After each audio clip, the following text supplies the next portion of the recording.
Alright, flying through the trees at Tega Cay Golf Club, we find ourselves at a very nice course here. One of my favorite features is kind of the split fairways and some of that stuff that forces you to play holes in different ways. We'll start off the day with a little spinny fairway finder on the opening par 5. Leaving about 215 down the hill. Gonna give it a go, it looks like, but left the face open, and that is headed right onto the cart path. We are hitting from the concrete 61. Look like a decent line, but it's gonna come up short, and there's a big ridge here on the green that funnels it back down to the left for an opening par. Like I said, Tega Cay, certainly the details, the amount of trees, the shadows, the way that the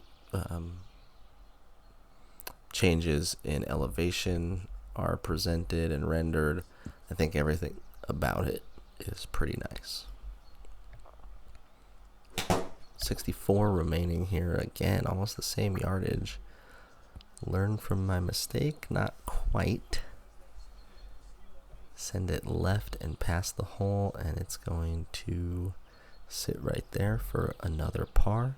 2 opening pars, nothing to be sad about there. And we got a dog leg left par 5 coming up on the 3rd. So 2 par 5s in the first couple holes. Figured I could just aim at the dog leg and let it rip. Comes back to the fairway just a little bit, and we'll have about 178 in on this par 5. Good opportunity for a birdie or maybe an eagle with a good strike. Did not look like a good strike on camera, and we are not rewarded at all. It comes up way short. And now trying to find 14, and I didn't like that. Texting my mom, tell her how bad that was. Alright, 175, it's like the same club is the problem that I just hit poorly. It seems to happen every once in a while in golf. And this one, much better line, but still a little short, didn't get to the back of the green. And that's another par. So, still kind of cruising along. And we head over to the 5th hole. The white tees are pretty reasonably spaced out. Everything's pretty short. This hole is a downhill par 4. I just punched a driver out there, and it ends up rolling for quite a ways, and eventually reaches right in front of the rough. 128, and this is now back uphill. It's not coming back to the right enough. Certainly the fade swing in play today. And that was a good effort though. Par 3 6th is 156 from the whites.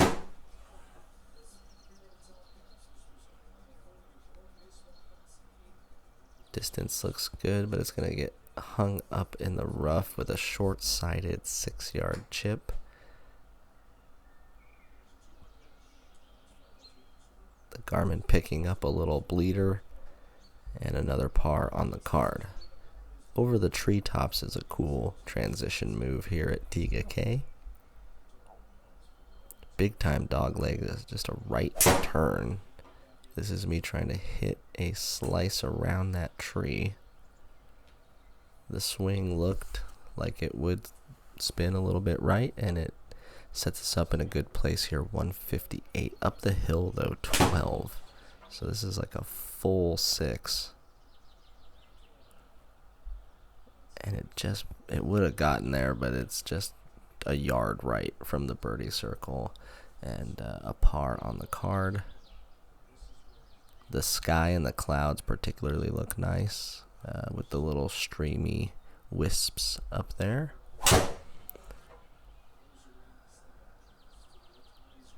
Launching that one up a little too much. It's going to have not a ton of distance behind it, but another short par 4 here, and it catches the hill a little bit, and we're going to end up about 100 away.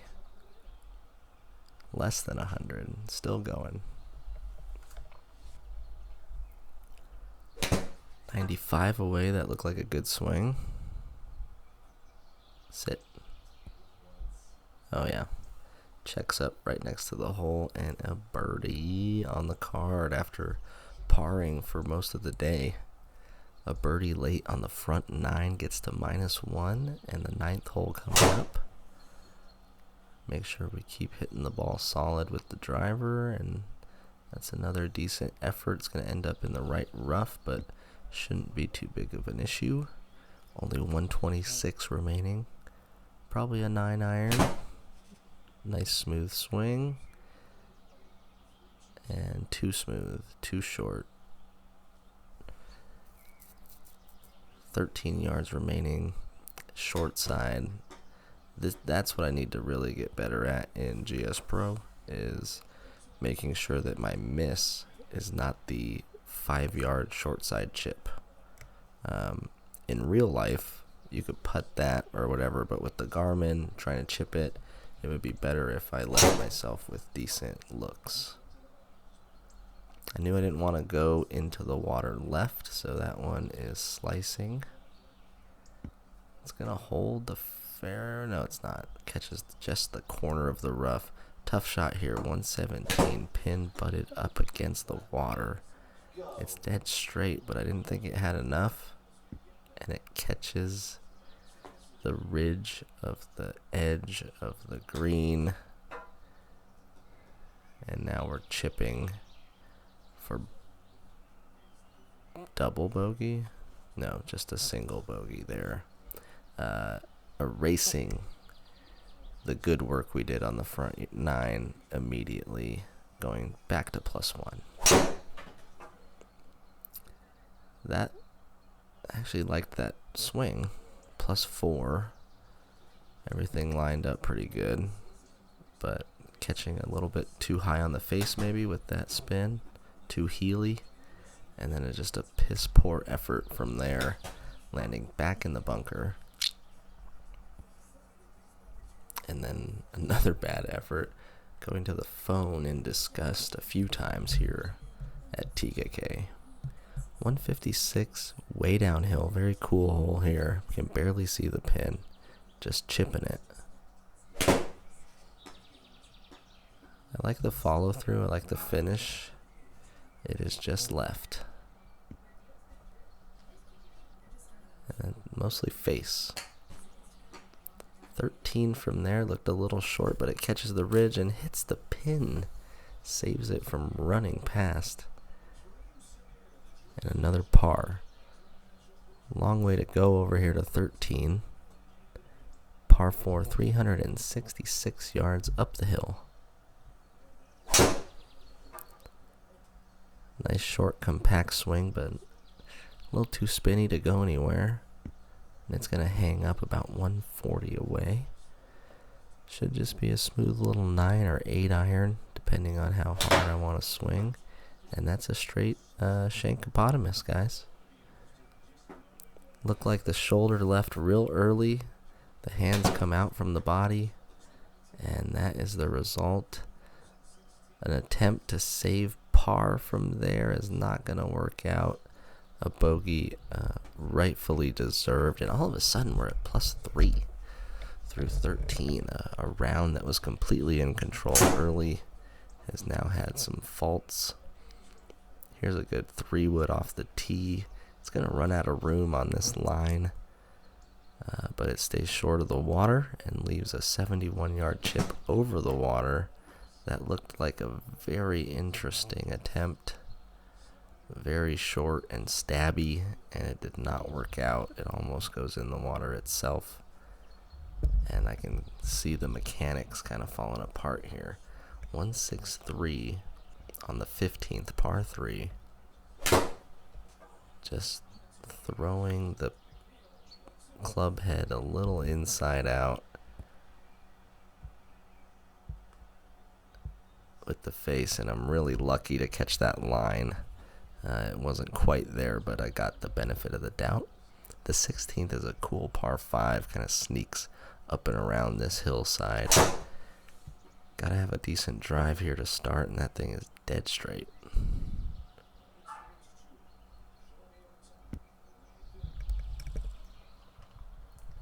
The Garmin guesstimating 0 side spin.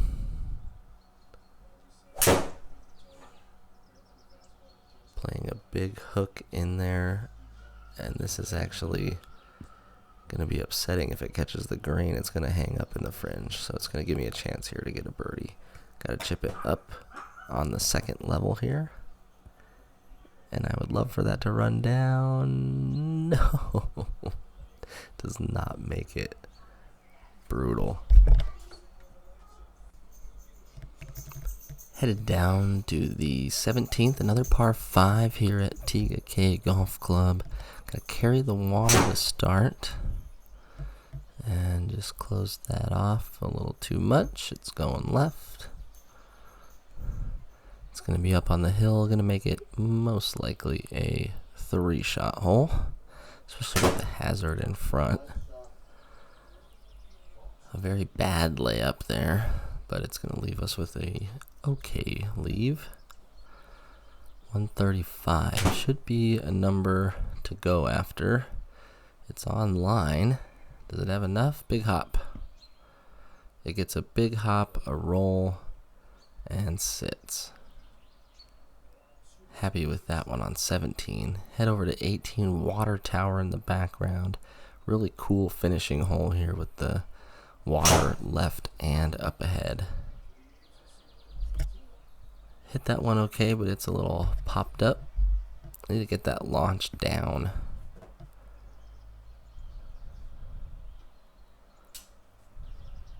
.146.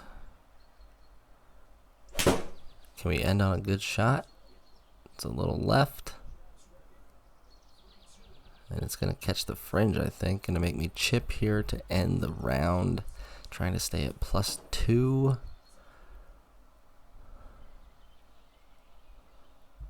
Uh-oh. A little nervous. Couple takes. And a chip. Almost perfect. That's a good course, guys. I recommend that one. We played the whites right at 6,000 yards. The Saturday pins ended up with a +274. Some decent stats out there as well. 50% greens, 57 fairways, and a 283 drive. Catch us on the next video. Make sure to like and subscribe. Peace.